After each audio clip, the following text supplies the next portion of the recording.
Okay, so brief introductions. Who are you?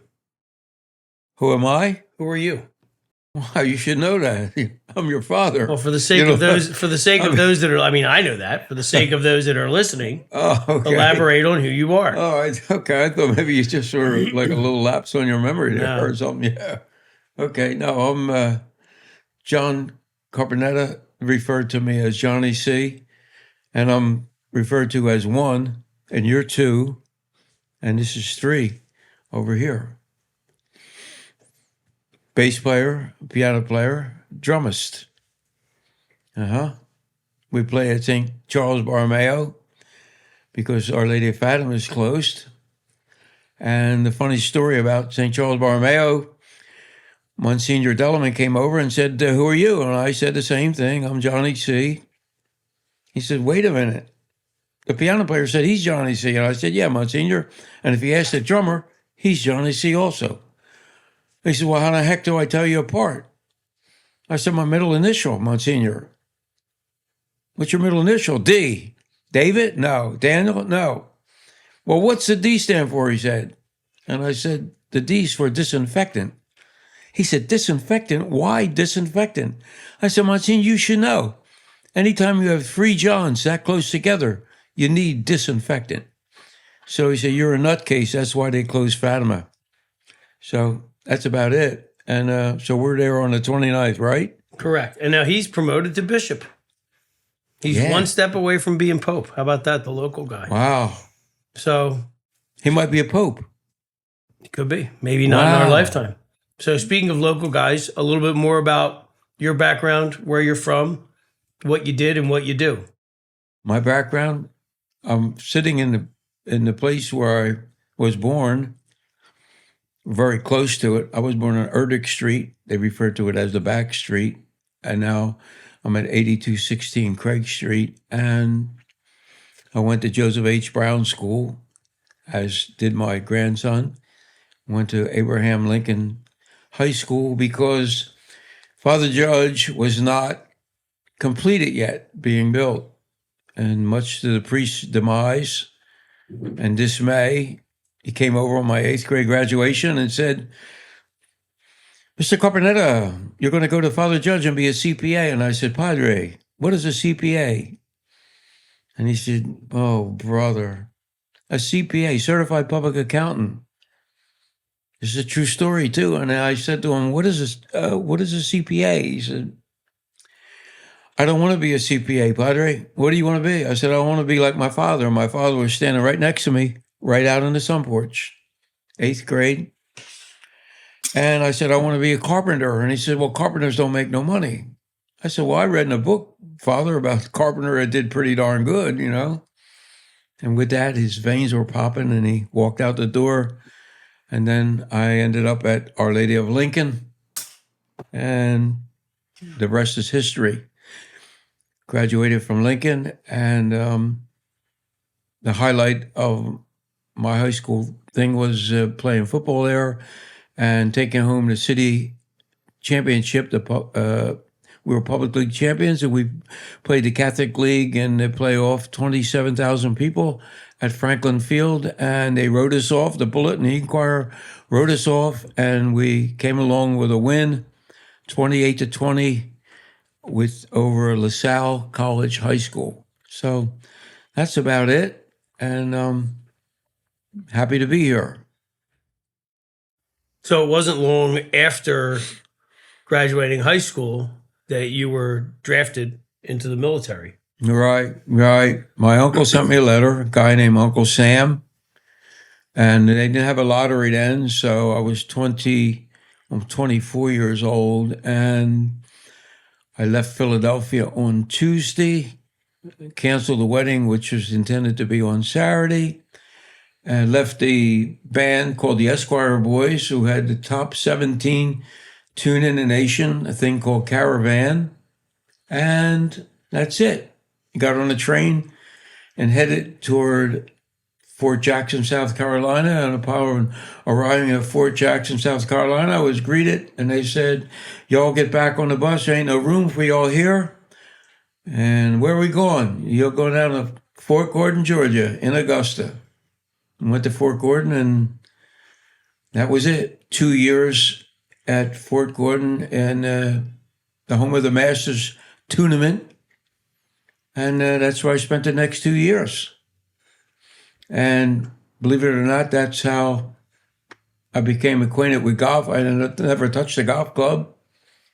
And my first sergeant said to me one day, he called me Alphabet, a long Italian name, so he'd Alphabet. Y'all put your Class A uniform on and get out to the tournament. I said, Sarge, what is a tournament?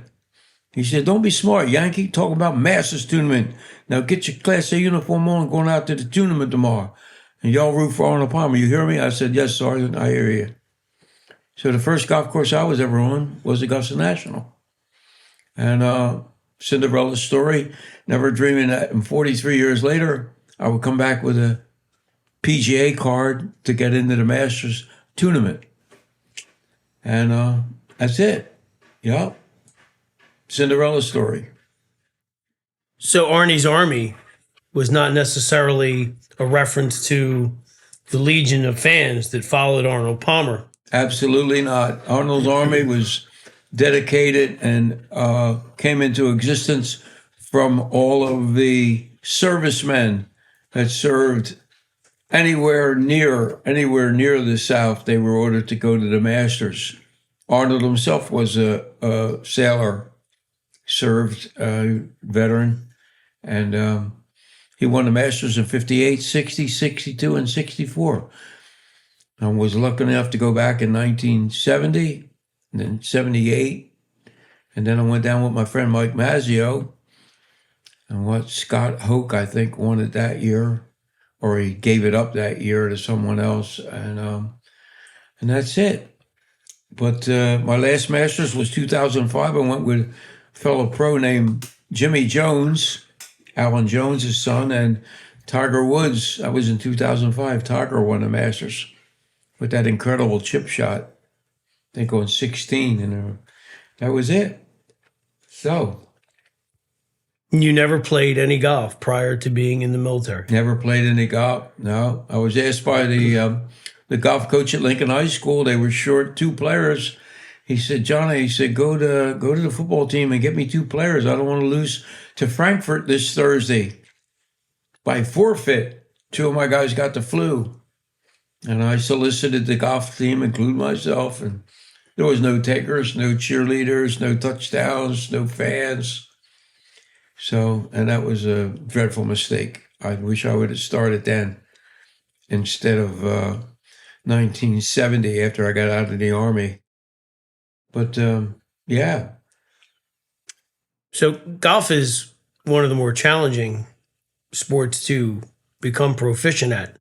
So how did you adapt to that challenge being such a late starter? I think I looked at different players that started at an older age. You know, Dr. Carrie Middlecoff, an accomplished dentist, and I had like a lot of good pros around me, and Jim Bogan. I can never thank Jim Bogan enough for his confidence in me, his ability to work there, and nudging me to go to take the PAT and get into the golf program. My first job at Ben Salem Country Club, it was called Cornwell's then. I was a janitor. I simply took a part-time job cleaning there, and that was the start of it. And then, but Jim Bogan is like flies under the radar as far as his commitment to golf. And if I can name on my hand 5 pros that would have been out of the business had it not for Jim Bogan assisting them, letting those guys teach there. Gary Harden was one of them. John Carson was another one. Devin Peterson. There's 3 right off the top of my head. He saved them all. So Jim Bogan is top guy.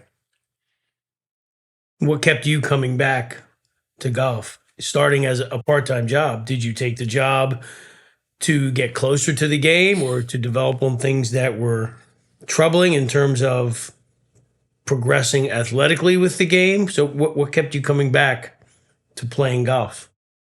I guess the same fire that kept me playing football. Not always winning, losing, and on my resume states, and they asked me at the PGA school in Port St. Lucie, they noticed on my resume. I said, Mr. Carpineta, said, see on your resume here, it said you was 2 years on tour. He said, was it the Minute Tour in West Palm? No, sir. He said, was the Jack Nicklaus Tour in Orlando? I said, no, sir. He said, well, what tour were you on, son? I said, I was on the PAT tour for 2 years, the playing ability test tour. I kept failing and failing. In fact, in the Philadelphia section, I hold the record for the amount of states, 5 states I failed it in, over 15 times, and finally got it done on August the 3rd, 1998 at Pinecrest. But in answer to your question, that was the motivation. And once again, it was Jim Bogan who pushed and helped me, and Joe Dada helped me, Tony Perla helped me, and Johnny Carson helped me with my game. And the girl with the short game down the shore deserves a credit to her. Her name is Stacy Bunker. Great woman golf professional, and she's in Florida now. Stacy Bunker was at Wildwood Country Club. She helped me with my short game. And that short game came in handy on that PAT that you eventually passed. Yeah. The target score was 153, and that was it. 76, 77 is what I shot. In the third, it was difficult, 36 holes in one day at age 63. So we had 12-footer downhill to make the target score, and that was it. Made the putt, dropped my putter, started crying. My caddy, George Schweitzer, he started crying. And in fact, no one picked up the putter. And the putter came through the mail that November from Clark Summit, Pennsylvania, with no name. But I had a name band on my putter. It said that 1303 West Pine Street. So the putter came back with one of the competitors in the PAT, sent it back. So got a break there. So that was, what year was that we passed the PAT? Yeah, it was August the 3rd, 1998 at Pinecrest, it was called. And yeah, that was quite a day. And I failed in 5 different states. I went to Georgia and took it in Georgia, missed it by 2. Then I missed it by 1 stroke at Princeton Meadows.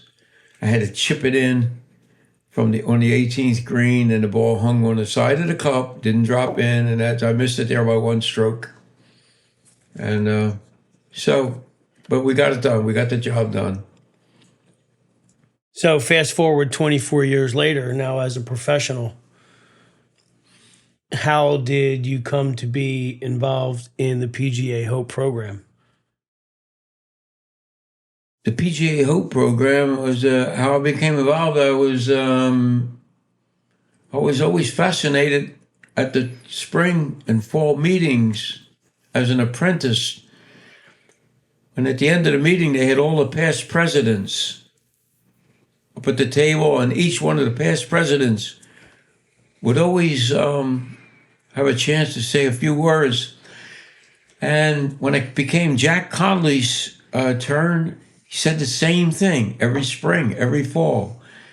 Let me remind you, he said, if you see a veteran or anybody in uniform coming off a train or a plane, thank them for their service. Thank them for the service. And one thing that always stood out in my mind was thank them for the service, and that stuck with me. And then when I passed the playing ability test and got my PGA card, 2 years later, I wrote to the VA in Philadelphia and said, if I'd like to give something back to the veterans, And 2 days later, my mailbox was jammed with 11 letters of like, take this, take a look at this, take a look at that. So I was invited to participate in the first swing amputee program held by the Philadelphia Medical Center in Philadelphia, at which time Chris Nowak, who's now a PGA official with the H.O.P.E program, came out to see me teach, and that was it. So I was with the first swing years before they started the REACH program. So I fell right into it, and it was pretty natural because I knew I had learned a lot of things about veterans and amputees, disabled players.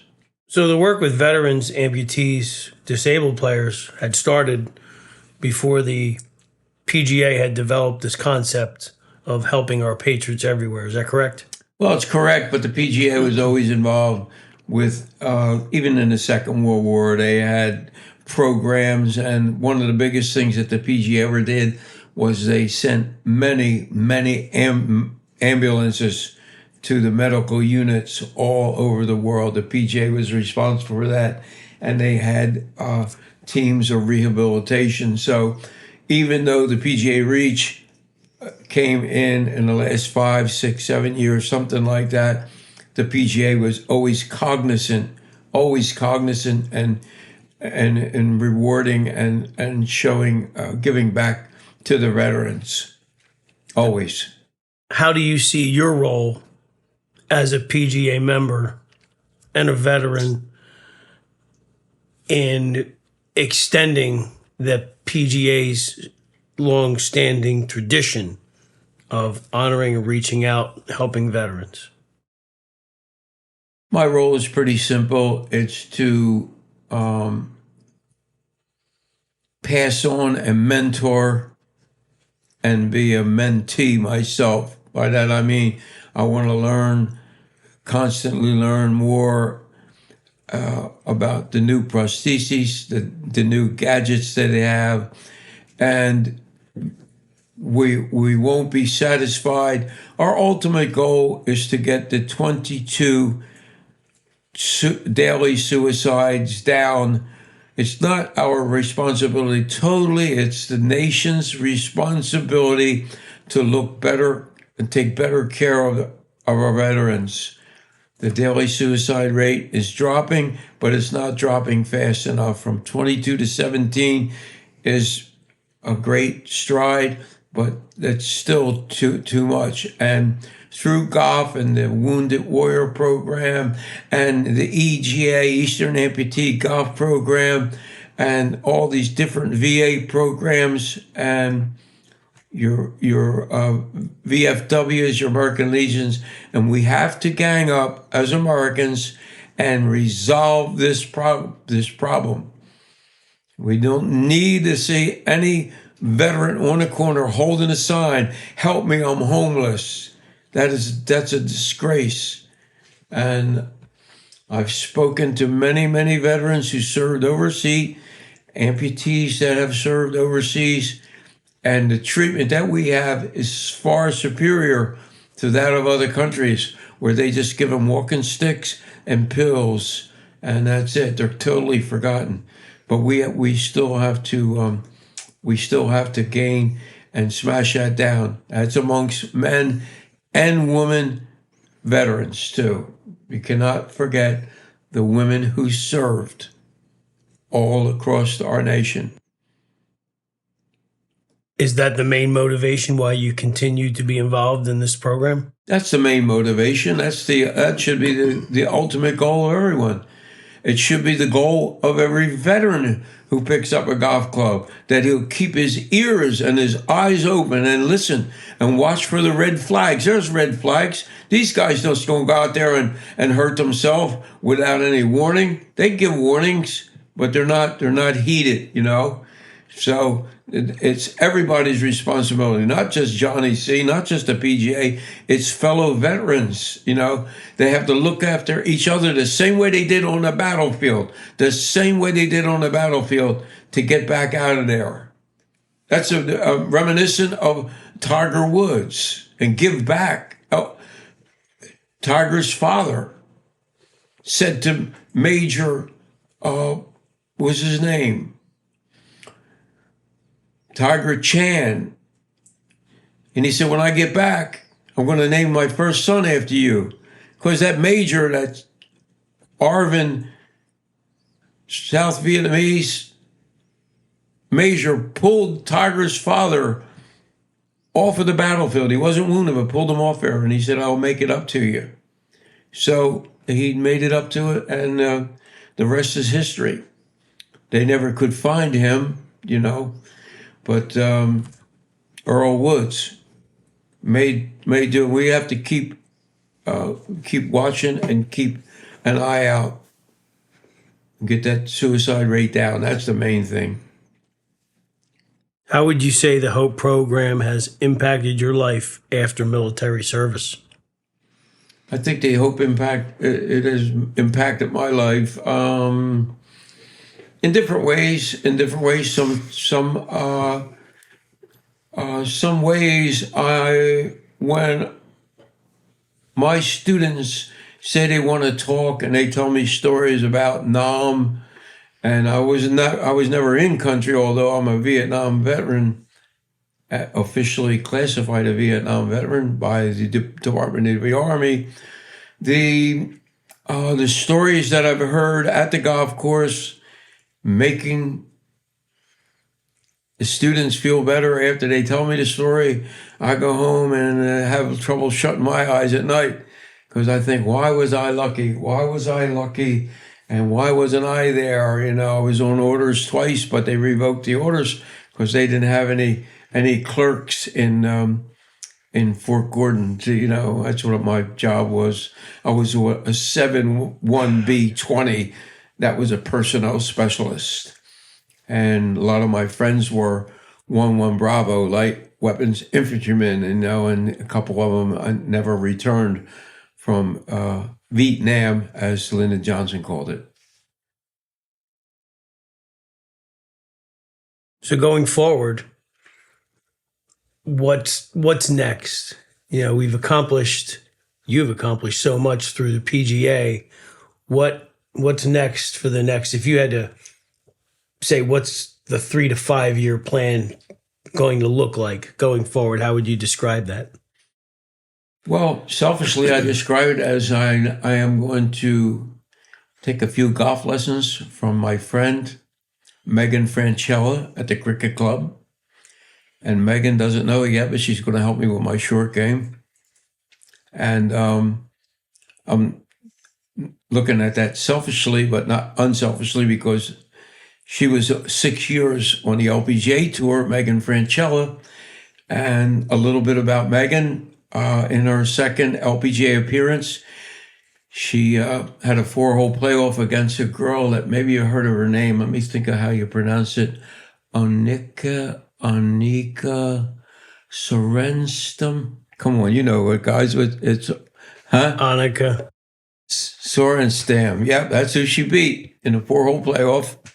And she's over at the cricket club. They love her over there, as they do all their teachers. Spina all the way down the line, and Bill Sauter, the whole crew under Jim Smith. And we were over there. We had the Pro-Am over there last week, and it was fantastic. What a paradise. What a paradise. And guess what? We raised up $75,000 that day. 75 grand, yep. Thanks to PGA and the support of everyone, the Pro-Am teams and all. But 5 years, I'm looking for the towns and maybe the sections that are maybe in low attendance to grow and have a chapter there. Whoever would have thought that the Philadelphia section would have 7 chapters now in just a short period of time? with the staff that we have running and here and there, graduations, golf marathons, 100 holes, and the donations this week, and golf in school. I don't know. I'm so blessed to be in the Philadelphia section, and under Jeff Surratt, it's incredible. I can't say enough. His assistant, Barbara Krevling, Sue Unger, all the way down the list. Matt Fry, Brian, and it's terrific out in the field, and Carl and Ellen and the whole crew. New interns, Aaron, Rachel, Josh, and Leela Mackey deserve a lot of credit, along with Courtney Curcio. And I hope I didn't miss anybody. If I did, I apologize. But yeah, there's going to be, whoever thought there would be all these different chapters, and there's more room because there's more veterans. And yeah. All right. I think that's all we have for today. That it? Well, I appreciate the questions. I appreciate my grandson's effort out at the Pro-Am at the cricket club, which is fantastic. I appreciate the questions asked by my son, and very talented pianist sharing with me. And thank you very much. Go Phils. And I'm looking for a 4-game sweep to get rid of the ghost of 1950, when our Whiz Kids went to the World Series.